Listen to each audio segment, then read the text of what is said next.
How's it going, everybody, and welcome back to the channel. Today we are taking a look at the Eachine UZ65.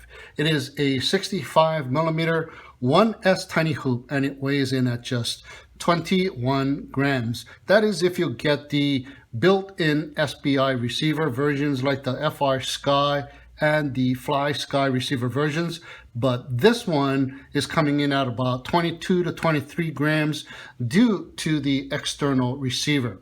Now, it is a direct competitor to the Happy Model Mobula 6. As you see here, very similar in design. So here is the UZ65, and it is coming in at 23 grams. And here's the Happy Model Mobula 6. And it is coming in at 20 grams. Now, they both come with 300 milliamp 1S high voltage batteries. So the Mobula 6 with its provided battery is coming in at 28 grams. And the Eachine UZ65 with its own provided battery is coming in at 31 grams. The ducted fan is bigger on the UZ65, and it measures in at 37 millimeters on the inside diameter, whereas the Mobula 6 ducted fan measures in at 32 millimeters on the inside diameter. So the prop sizes are different as well. The UZ65 has these 35 millimeter tri-bladed HQ props with 1 millimeter center holes, and the Happy Model Mobula 6 comes with these 31 millimeter gem fan tri-bladed props with 1 millimeter holes. The UZ65 comes in a zippered carrying case with some nice foam cutouts, so it'll protect all of its contents. And also, we are given 4 of these 300 milliamp 1S high voltage batteries. We also get a USB charge dongle, and also a bag of goodies containing a full set of replacement props, prop removal tool, and a screwdriver, and some extra screws, and also the instruction manual pamphlet. It comes in a variety of receiver versions. We have the FlySky and the FlySky, both of which are built-in SPI receiver versions. You can also get it in the DSM2/DSMX receiver version, which I have here today, and it is an external receiver, and also the TBS Crossfire. The wheelbase measures in at 65 millimeters, and the frame is made of soft, flexible plastic, so it will not crack on you when you get into a crash unless you hit something really hard. Now, the canopy is screwed on to the frame via 4 screws, 1, 2, 3, 4. Now, remember, the Happy Model Mobula 6 only has 3 screws holding it down, and in the front it does not have a screw, it just has a foam pad, so it minimizes the vibration. Now, the flight controller on the Eachine UZ65 is super small, and it is touted as being the smallest in its class. And unlike the all-in-one board of the Mobula 6, the UZ65 does not have a built-in video transmitter. So you see the video transmitter right here, but does have the built-in 5 amp BLHeli S 4-in-1 D-Shot ESCs. And it also has the built-in Betaflight OSD. So the external VTX is a 25 milliwatt switchable to 100 milliwatt 40 channel VTX with TBS Smart Audio.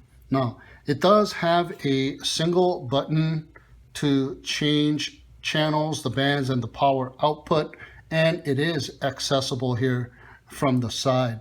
Now, it has a dipole antenna, and it also has a UFL connector, and the UFL connector is glued down so it doesn't pop off in an accident. Now, the VTX is double-sided taped to the flight controller. It has the Runcam Nano 3 FPV camera with the CMOS sensor and the 2.1 millimeter lens. Now the field of view is 160 degrees and has 800 TV lines. The tilt angle is adjustable via the screws on each of the side on the canopy. Now the motors are the Eachine branded motors. They are the 0802 19,000 kV motors, and unlike the Mobula 6, it does not offer the 25,000 kV motor version. It is mounted via 3 screws and has the 1 millimeter shaft.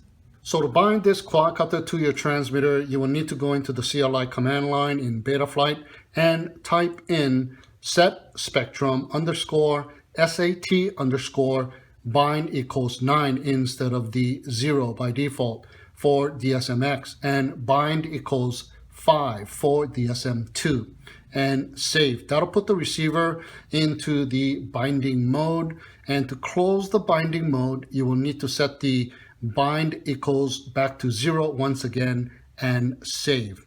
Now in the configuration tab, the serial receiver provider needs to be set to 2048 for DSMX and 1024 for DSM2. Now I'm using my Radio Master TX8 set to DSMX. Now once the receiver starts to flash rapidly, hit the bind key on the transmitter and the binding is complete. Alright guys, so here we go with the line of sight test with the UZ65. Let's go ahead and turn on the transmitter. I'm using the Radio Master TX8. There we go. And plugging in the battery, powering it up. Alright, let's check it out here. There's a little bit of breeze coming in from that direction, maybe about 3, maybe 5 miles per hour at the most. So let's go ahead and check it out. Yeah, seems like it's got nice power with the 1S battery. 21 grams, so direct competition with the Mobula 6 by Happy Model. Now I have to increase the rates on this thing quite a lot in order for me to do flips and stuff like that. So I've already kind of flown it inside the house and checked it out in the backyard somewhat. So here's a punch out. Here we go. That is a full-on punch out, which is not bad for a tiny little 1S. There you go. Not bad, huh? Alright, let's go ahead and see if we can do some flips over here. A little bit of breeze kicking in. Look, I'm trying to hover, but look at it. It's kind of tilted because the breeze is coming from my right side here, so keep that in mind. Oh man, the breeze is kicking in a little bit more. Yeah, but it can handle it. Does a flip here. There you go.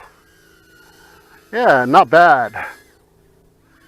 Gone out of those days when little 1S tiny hoops cannot catch themselves after making that flip.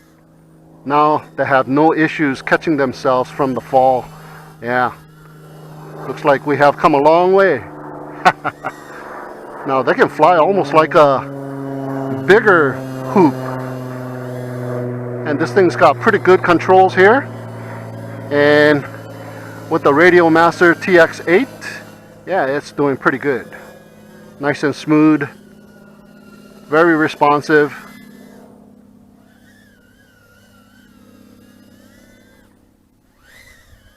Very fun to fly. Oh yeah, very fun to fly. Alright. Look at that. Alright, let's go ahead and bring it in and do some FPV. Well, I think the landing pad is way too big for this guy. You can land this thing on the table. There we go. Okay, so here we go. First of all, notice that I don't have any RSSI because I've got the DSM-2 DSMX version, and I don't know how to display the RSSI, nor if it can. So let's go ahead and check it out here. Well, the camera is excellent, however, and I got the milliwatt setting to 100. So we should have no issues here. And because I don't have RSSI, I'm not going to be testing out the distance on this thing either. So I'm just going to stay close to myself in the frontal arena, which is right here. So far, so good. Very smooth. There's that little breeze kicking in. Feels like right now it's about 5 miles an hour, and it is fighting the wind. And yeah, I can kind of feel the difference there, and this is going with the wind. Same amount of throttle, and you can see that it is traversing a lot quicker. Yeah. The desert floor is brown now. All the grass has kind of died. So there's that breeze.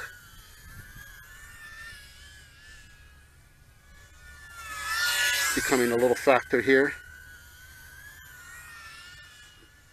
But this thing is awesome.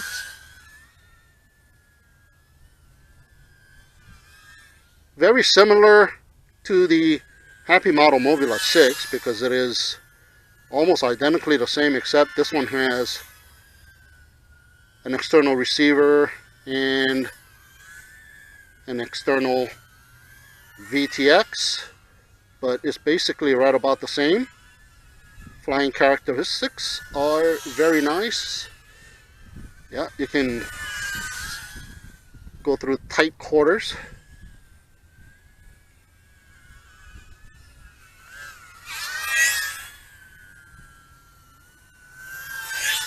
It is a lot better if there's no wind too. So inside of the house, it does really nice. There's a little flip.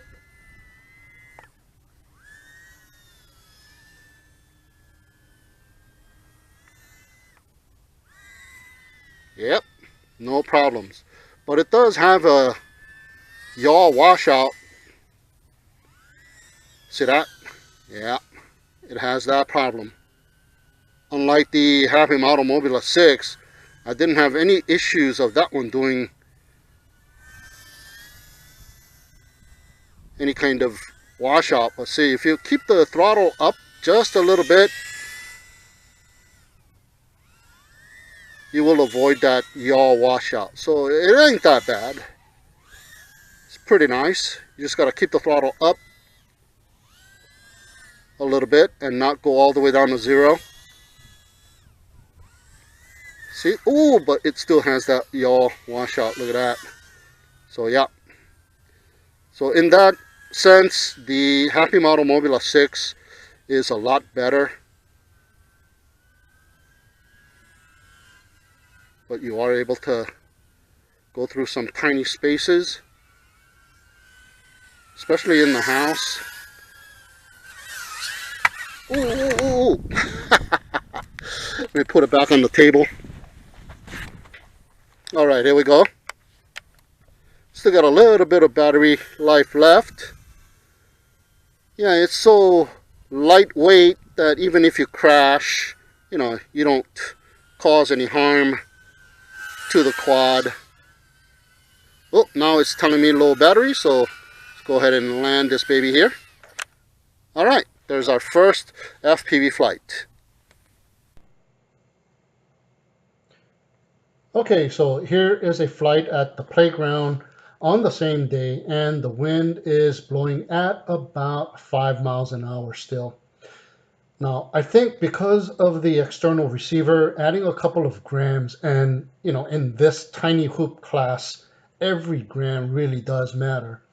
The power to weight ratio is not quite there like the Mobula 6. Maybe if you get the built-in SBI receiver versions, it may make a difference. But to me, the Mobula 6 is by far the better choice than this here UZ65. Now, I do feel confident it will not bottom out on me, but also the fact it has the yaw washout, I do have to keep that in mind and fly a bit reserved with this one.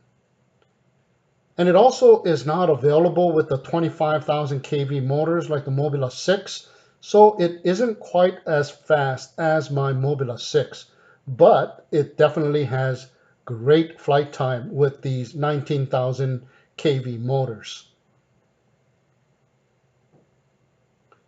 So if you want to check it out for yourself, you may want to check out either the FlySky version or the FrSky version, since it will weigh less.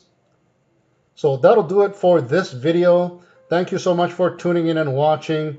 Fly safe and stay safe, everybody, and we'll see you again next time.